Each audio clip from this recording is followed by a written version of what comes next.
Karen did not, I repeat, did not bust a cap in Fatima, but she did confront the little crew at the law firm. Bayo wants to marry Sabrina. I'm sorry, is going to force Sabrina to marry him. And Danni has a stalker at work. What's good, y'all? It's your good sister Erica Vane coming to you right here on Erica Vane TV with another Sistas video. And in this video, we are doing a breakdown for season 12. Not season 12, child. Season 6, episode 12. I'm your good sis you love to talk TV with. And if you're new here, hit that subscribe button and turn on your bell notifications so you don't miss out on any of my sisters' content and conversations. I think I'm going to take this breakdown by character because a lot happened, but a lot did not happen. Overall, I was very much so underwhelmed by this episode, but alas, that is becoming the norm every now and again when it comes to the Sistas universe. The first 10 minutes, though, were the most interesting, and we're going to jump into that because it includes Karen, Andi, Fatima, and ZAC. Let's talk with Karen.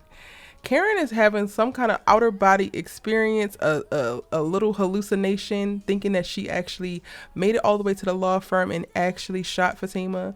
And honestly, I feel like this was one of the best cinematic moments that we have seen in the entire series. Like how Tyler or actually, I don't think Tyler directed this. So how they chose to shoot this, when you think of like actual cinematography, camera placement, camera movement and stuff, I thought it was really brilliant how they did it, and it added so much of depth to more depth to Karen's character because she already, you know, has multiple layers.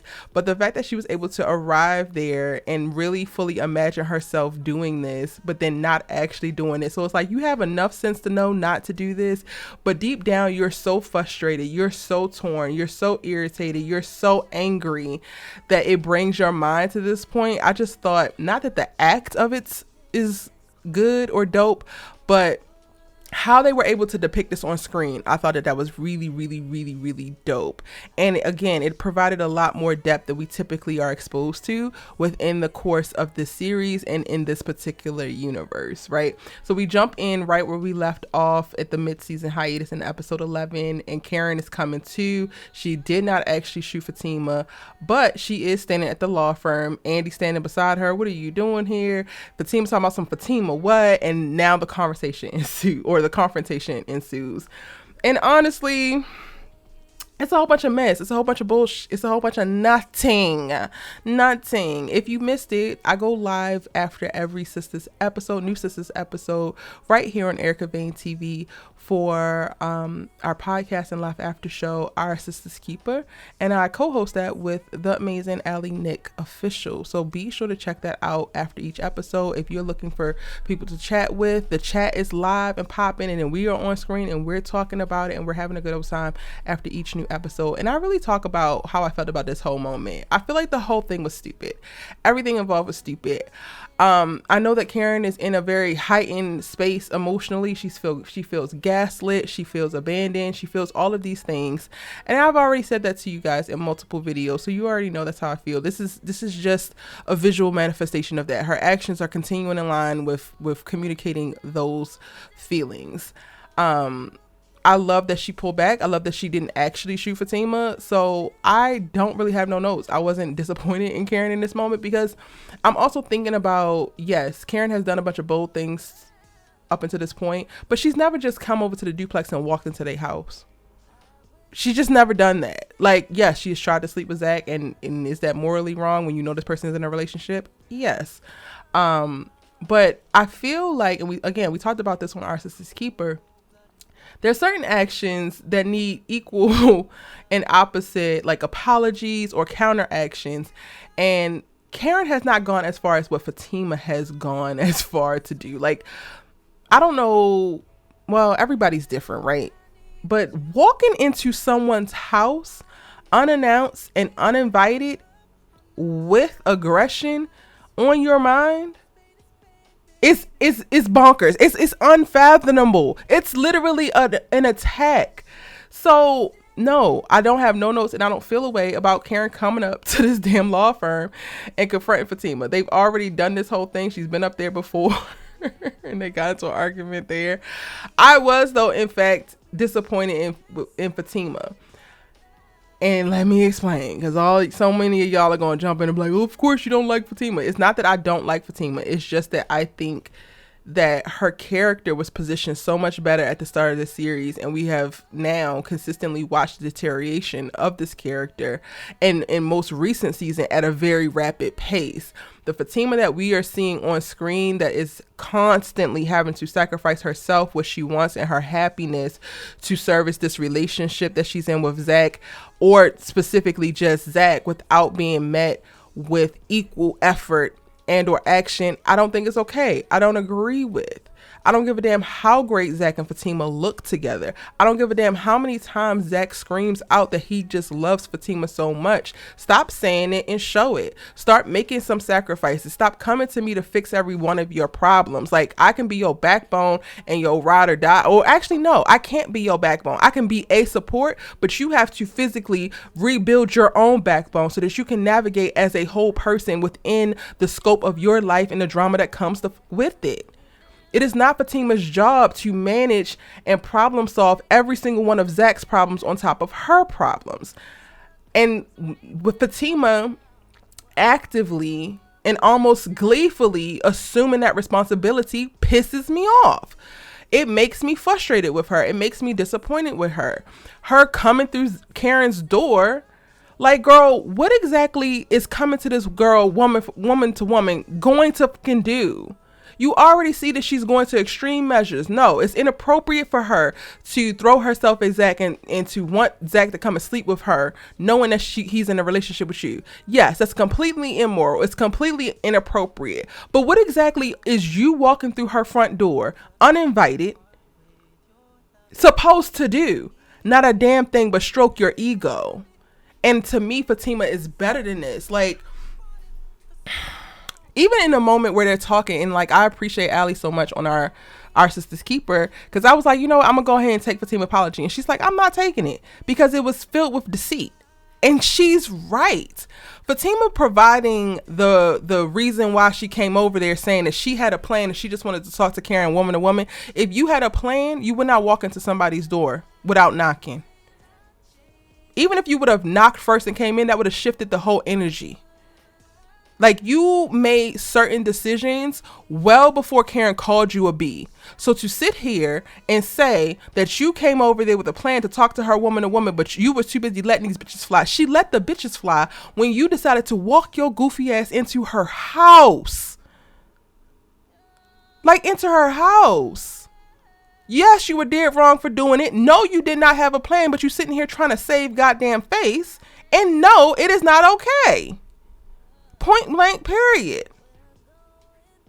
But Fatima wasn't even the person I was most disappointed in out of these series of scenes, because it's not in this specific scene. Basically, ZAC is trying to calm Fatima down. Fatima's gonna say what she got to say, and all she got to say is, I had a plan and I was gonna, girl, you wasn't gonna do shit. And then that kind of diffuses. She goes back to her office. ZAC decides he's gonna stay at the law firm to watch Fatima and make sure she gets to finish her work for the day, and they stop this whole confrontation.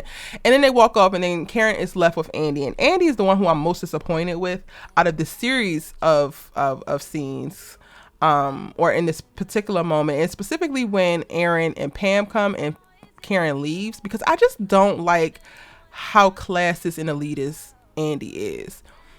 I really struggle with not elite black people, in that I don't want you to be like highbrow or anything like that. I don't like you to be highbrow or feel like you're better than, and then actively talk to people that way. That to me is one of the most disgusting characteristics or traits that you can actually display. And that is what Andi goes on to do in this moment. And like, while you already have been dropping the friendship ball, in my opinion, and yes, you caught between Karen and Fatima, but you're only caught in the way that you are because of how you moved, and you have not made smart decisions to actually be a good friend of both these girls when it can be done, but your ass ain't doing it. And then you turn around and you have a bunch of unnecessary, unreasonable smoke for Aaron, and just complete disregard and disrespect for Pam. It's like, Andi, who the hell do you think you are? Ain't nobody doing no litigating around this bitch, and you want to hop up on your high horse when all Pam got is a couple keys and, oh girl, this office is really cute, very luxury and fancy, and you turn to her and say you can see your way out, as if, bitch, take yourself to the curb because you trash? Andrea, need you to be for real, because Andi chaps my ass. The way that she just moves and talks, it's like the pick-me black girl pulled herself up by her bootstraps and or got a nice little leg up, figured out how to do her makeup, got some work done, and now can't nobody tell her, and she gonna make sure that she maintains her status quo or her belief that she's elite by shitting on other black people. And I don't like that. I don't like that one bit. Now Andi, and I'm supposed to be talking about this by character, and I'm clearly going into serious events, but now I'm going to switch. Andi not only left a bad taste in my mouth with how she's talking to Pam and Aaron, which the Aaron and Andi conversation doesn't make no goddamn sense to me. Aaron, I be trying to root for you, but like, sir, what is this? You know that you the father and you found out not by Karen and you done got somebody to tell. Sir, what? But okay, I'm gonna come back to Aaron. Andi, you supposedly want the best for your best friend, your air quotes best friend Karen. You don't want her pining at the ZAC, but you also have a bunch of smoke for Aaron, and Aaron has shown you nothing but respect and genuine intentions with your friend. So what is your issue? Why are you mad that he's here? Because if you want your friend to move on and be with a great man, and you know that Aaron's a great man, and he shows up knowing that she's agitated coming to confront Fatima, why do you have smoke for him showing up? This is what you would actually be happy for. Thank you for loving my friend this way. Thank you for, even when she is not in the capacity to ask for help, you show up in the best way that you know how to be able to be there to assist her. What exactly is your issue? Oh, you don't have one? You just running around here being a goofy ass hoe for no damn reason? Oh, okay, got it. But then we flash towards the middle or the end of the episode, and you are basically just itching in your skin after putting up a very, very faint fight of I ain't gonna talk about Karen and all of this with you, Fatima. You sit there and kiki with Fatima about Karen, and not only specifically about Karen or generally about Karen, but specifically about her whole facts. I'm sorry. We counting coochie coupons? Because if we are, you still got way more out there in the zeitgeist, honey. You still out here humping for penthouses and for cars. You still out here hoeing for promotions. Like Andrea, I really don't like being put in a position to run up just whole facts. But if y'all want to go ahead and start it, I will definitely damn finish it, because you over here hoeing for stuff and Fatima over here hoeing with Hayden. Both of you don't have nothing to say about Karen and who the hell been up and in and through her. Like, why is this actually a conversation? And this is why Andi is never beating the bad friend charges, because there is no way that you can say out your mouth 1 minute that you are a good friend or that this is my best friend, and then in the next minute sit up with her basically enemy and talk about who done her. The math is not mathing. Those two things do not actually equate. How can you be a good friend or a best friend to somebody and then talk about with the girl who they don't like? Not only talk about but then go and tell the girl that she don't like what her man, ex-man, whatever the hell Aaron is right now, what he had to say before you actually tell your so-called best friend. Andi is never beating a bad friend charge because she's a terrible friend. And y'all need to get that through y'all goddamn thick skulls, because I'm tired of saying it. She's trash. You ain't litigating a damn thing. They need to go ahead and fire you, because the billable hours that you were supposed to be accruing, is spent talking about Karen and her coochie. Let's go ahead and get both of y'all to come out of here if you ask me. And again, I do not dislike Fatima, but the way that Fatima and Andi's friendship manifests, the bonding that they actually do by sacrificing Andi's relationship with Karen and like giving Fatima a safe space to talk supposedly Andi's best friend, and then Fatima's verbal confirmation that she literally wants to be just like Andi, that part disgusts me. That part will put me on a road to not like Fatima in the future, because girl, Andi is not what you aspire to be in no way, shape, or form, aside from her wardrobe, aside from her fitness, her body, maybe, but your body is, I ain't gonna say better because I don't want to do that, but like, you got a nice body on you too. So like, let's go back to wardrobe. That's the only thing that you can get from Andrea Barnes, because it ain't no damn sense. It ain't no loyalty. It ain't no true friendship. It's not even upward mobility. Because she's supposed to be your friend, but she's not advocating for you to get your ass back into law school. Like, let's be for real. And Ellie brought up a great point on Our Sistas Keep about how Fatima doesn't really have a strong storyline or a storyline at all. And it's time for her to get one. It's time for her storyline to not be Karen or ZAC. I'm ready. I'm ready for Fatima to talk about anything else besides what the hell Karen doing and what the hell she got to fix for ZAC and ZAC's life. Now I just kind of put Andi and Fatima together, but that's my thoughts on them in this damn episode. Next, Aaron, you know that Andi and Karen are in a weird space. You know that Karen is disappointed. You know that Karen has lashed out at Andi. You know that Karen feels like Andi has chosen Fatima over her. I get that y'all are at her office, and I get that this moment is crazy and you ain't never seen Karen like this before, but Andi is not the person to talk to. Andi don't know. She can't tell you because Karen don't even trust her anymore. You are riding around with the closest person to Karen right now, and that is Pam. So you cool they lie. This conversation really didn't need to happen, except for you to be able to out yourself as a damn stalker, because why are you paying people or knowing people that can tell you Karen's medical situation? Again, whoever is the father does not matter in this moment. Let's all stop having a damn conversation because everybody is clearly wrong. Until there is 100% surety of who the hell is right, let's just stop talking about it because it's a waste of time at this point. And yes, you can be worried that Karen is acting erratically so much so that she brought her ass up here ready to go to war and actually physically get into a situation with Fatima. Cool, you can worry about that, but again, Andi ain't the one to help you figure out what's gonna be the options to approach Karen to try to get her help. Go try to find somebody else. I would even much rather you reach out to ZAC, who ZAC don't even have no damn respect for you, ain't never gonna have a conversation with you. But I would much rather you be trying to talk to ZAC than talk to Andi, because Andi can't help you, she can't help herself, she can't help no damn body. Okay. Shout out to Pam. Andi did not need to talk to you like that. I'm so annoyed by that scene. Moving on.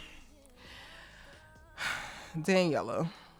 There's a moment early in the episode where Andi calls Danni because the girls need to go over see about Karen because Karen has lost her damn mind. Cool. But the big thing for Danni in this episode is that she actually has a stalker at work. And nothing about this moment was sexy, was cute, this is why we feel like we're not safe. Sir, in what world do you think it's okay to watch me morning, noon, and night, keep track of my friends, keep track of my boyfriend, keep track of my music history, and then verbally vomit that to me once you finally worked up the nerve to tell me that you want to ask me out and don't think that this is weird. Don't think that I'm going to take my ass down to the precinct and get a restraining order immediately after I can weasel my way out of this goddamn conversation. Because nothing about that felt safe. Nothing about it was romantic. Nothing about it was cute. It was actually disgusting. On top of the fact that you said it all like you was in ABC. 1, 2, 3. Like, sir, go to hell real quick. But clearly he's not going to be, because in the next episode, he's at the damn bar because Andi wants to be on a date nap and everybody got to go and support Andi. I cannot. Like, why Daniella can't catch a break? Are we ever going to see Danni hit rock bottom of whatever the hell this is in her life and have her start to put together a piece of her life? A piece. Get sober. Look for a new job. Find a hobby, be in a healthy relationship. It don't have to be all of them, but pick one, Tyler. Give us something to root for with Daniella, because it just seems like trash man after trash man. It seems like trauma after trauma. It seems like poor decision after poor decision. It seems like judgmental behavior and judgmental mindset after judgmental mindset, and not a bit of things that are happening in Daniella's life makes sense or give the audience anything to root for with her. Enough. Early on in the episode, Sabrina and Calvin are waiting for Maurice, who went to go confess, and he in there trying to confess, and the DA don't believe him, and the DA promptly checks Logan's goofy ass because you don't have no evidence, sir. You have no evidence, and not that little raggedy audio recording that will not hold its weight in court. You get out of my face, let it go. Maurice, you get out of here because I could tell your ass is lying. Bring Q ass back in here so he can be clear of where we stand. And like, stop wasting my time with all this. And I love the energy. I love the energy from the DA. Sabrina is wearing her little heart out. Child, I can't. But ultimately, Maurice gets sent away. The lawyer never shows up. That's a Bayou thing. And bringing me down to Bayou and Bio and Sabrina. This motherfucker wants Sabrina to marry him and be one of his wives in exchange for the $1 million. And I already talked about that in my preview for episode 13. So I'm not going to expound upon it here. But y'all can go and check it out. By the end of the episode, that's kind of where we leave off. Bio lets her know this is what happens in my country, so this is what we finna do. And Sabrina has to respond. And then also ZAC is sitting at home when Fatima gets home and he can't eat, he can't sleep, he can't do nothing because he's worried about Michael. So they about to go over to Atlas' house. I already have episode 13 preview posted. So let's go right on over to that video and keep this conversation going. She could say she let us talk TV with and drop a comment. Let me know what you thought.